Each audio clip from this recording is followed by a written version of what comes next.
says, what is the area of the half circle below? You need to be writing down the formula before you do the formula. So what is the formula for the area of a circle? Okay, pi r squared. Always write it down. Always write it down, because again, it has to get memorized, because they won't give you the formula. I know pi is just going to say pi.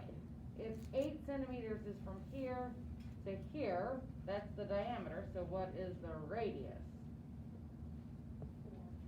4. So we got 4 squared. Put that in my calculator, and I get the area to equal 50.26, but then I only need half of it, so I divide it by 2, and I get, bless you, 25 and 1300.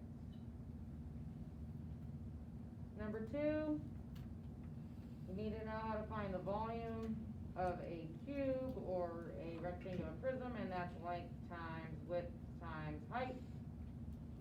And the volume of the box would be 18 times 6 times 9. And I put that in my calculator, and I get 972. But then I want to know how many 3 centimeters cubed. So for my cube, I need to find the volume of the cube as well. So I needed to do 3 times 3 times 3, which is 27. You can't just take this divided by 3. You have to take it by the volume of the cube. So I take 972 divided by 27, and I get 36 cubes. Yes. I did it differently. Okay? I divided each side by 3.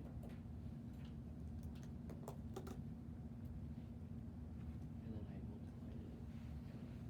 And did you get 36? Yes. Okay. Yeah, because number 3,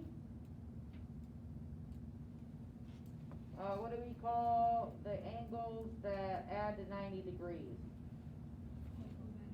What are they?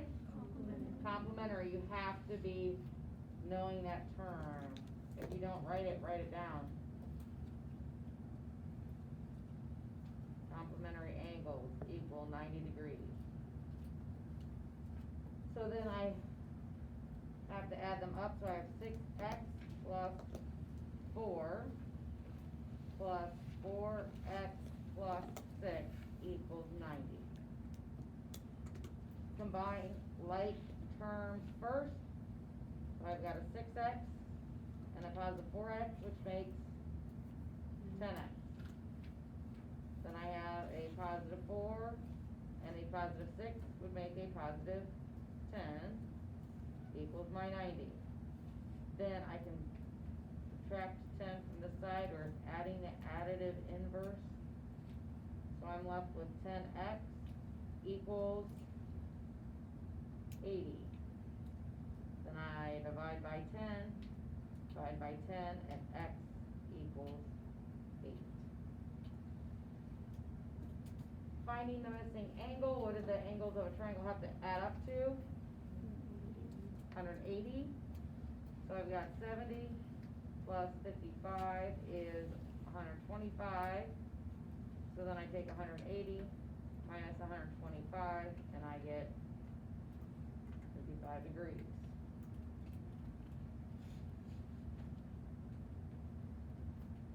What is the term for number 5? We've got y here and y here. Here are my parallels. Are those letters on the inside or the outside? Outside, so they're going to be exterior. So they're going to be alternating, because they're on the opposite side of the diagonal. Alternating exterior angles. What's special about the alternating exterior angles? If I move this angle right down to here, what are they going to equal each other? Add 180? What are they going to do? Jackson, what are they gonna do? Equal. Equal each other, so you need to have alternating exterior angles equal each other.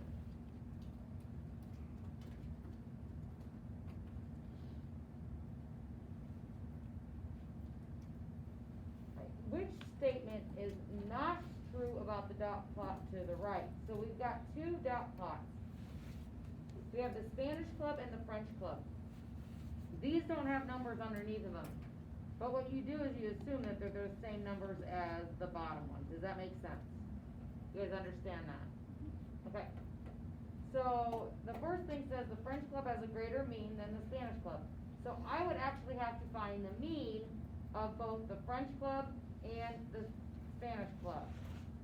So the mean of the French club. What'd you get, Cohen? Why? Huh? Okay. Who did it? What'd you get, Saul, for the mean of the French club? 19.83. And then what was the mean then of the Spanish club? 20.50. So it says the French club has a greater mean than the Spanish club. Is that true? No. And it just says which statement is not true. So do I actually have to go through and check these? No, you don't, but I am going to explain them to you. So A is the answer for that one. It says the distribution is symmetric for the Spanish club but not the French club. What it means for symmetric is if I look over here, I take like the middle, and this would be my middle here. Symmetric means these numbers go down the same. Does that work for the French club?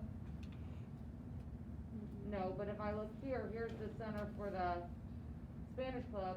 Are they symmetric? Yeah, 3 on each side, 2, then 2, then 1. That's symmetric. The mean and the median are the same for the Spanish club. Well, if I found the median for the Spanish club, it's easy on a dot plot. You just go 1 from the front, 1 from the back. Front, back, front, back, front, back, front, back. I'm left with 2.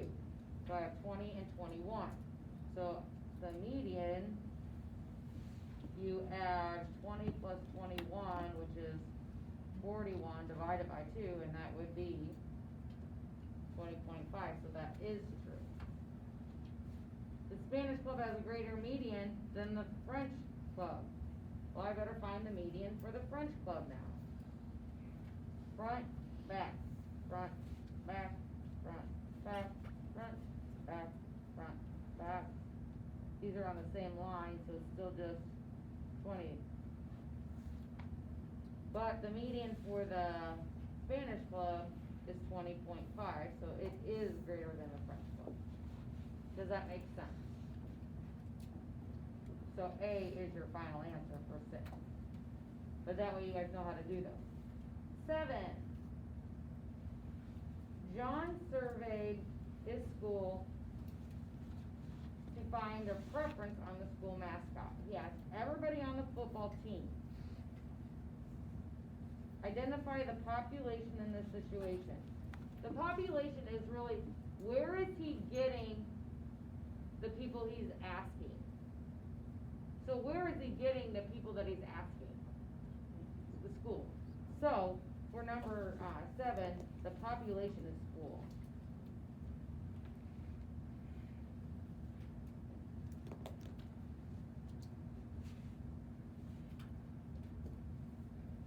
And number 8, which sample is the best representation of a box that holds 20 red, so I got 20 red, 60 green, 80 blue, and 40 yellow. So which one looks like it could, if I reduce these, you'd want them to be the same number. So for red, they have a 2, so that means I'd have to reduce the 20 by 10. Well, if I reduce 60 by 10, this should be a 6, not a 12. How do I get from 20 to 8? I really don't, so I'm gonna skip and look at the green. I got from 60 to 2 by dividing by 30, so is that gonna make sense? No. 20 to 2, I divide by 10, okay, that works. 60 to 6, I divide by 10. 80 to 8, I divide by 10. 40 to 4, I divide by 10. So am I reducing all of these by the same number? I am. So, number 3 is your best answer. Does anybody have any questions on that for like number 8?